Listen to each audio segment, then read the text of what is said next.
নিত্যদিনের অফিস কিংবা বিভিন্ন ব্যস্ত কর্মস্থল এখন আর শুধু মানুষের দখলে নেই, মানুষের পাশে সমান দায়িত্বে দেখা মিলছে পশুদেরকেও।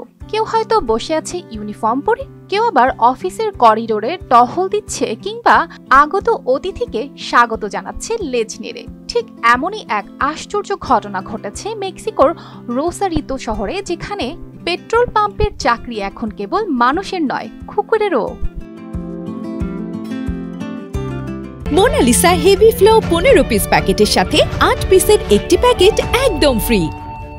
খালি পেট রাস্তাঘাটে রাত কাটানো আর গায়ের ময়লা মেখে ঘুরে বেড়ানো একসময় এমনই ছিল তাদের জীবন, কিন্তু এখন তারা পরিণত হয়েছে সম্মানিত কর্মচারীতে, তাও আবার ইউনিফর্ম পরে পেট্রোল পাম্পে। মেক্সিকোর রোসারিতো শহরের গ্যাস স্টেশনগুলো এখন অদ্ভুত সুন্দর দৃশ্য।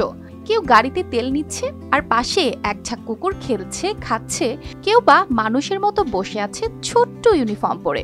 এই উদ্যোগের নাম ডগ ফ্রেন্ডলি, শুরু হয়েছিল প্রায় 7 মাস আগে। গ্রুপো এনার্সার নামের একটি কোম্পানি তাদের 50টিরও বেশি পেট্রোল স্টেশনে রাস্তার কুকুরদের আশ্রয় দিয়েছে।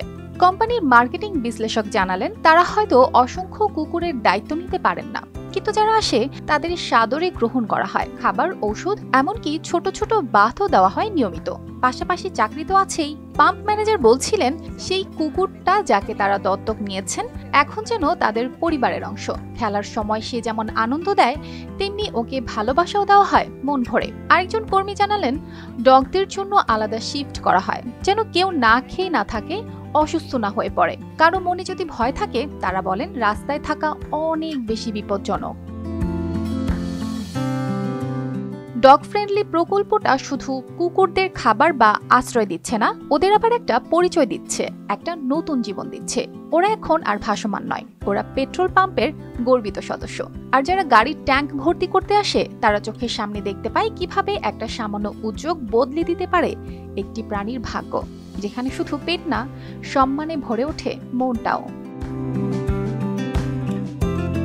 অর্পিতা জাহান, RTV।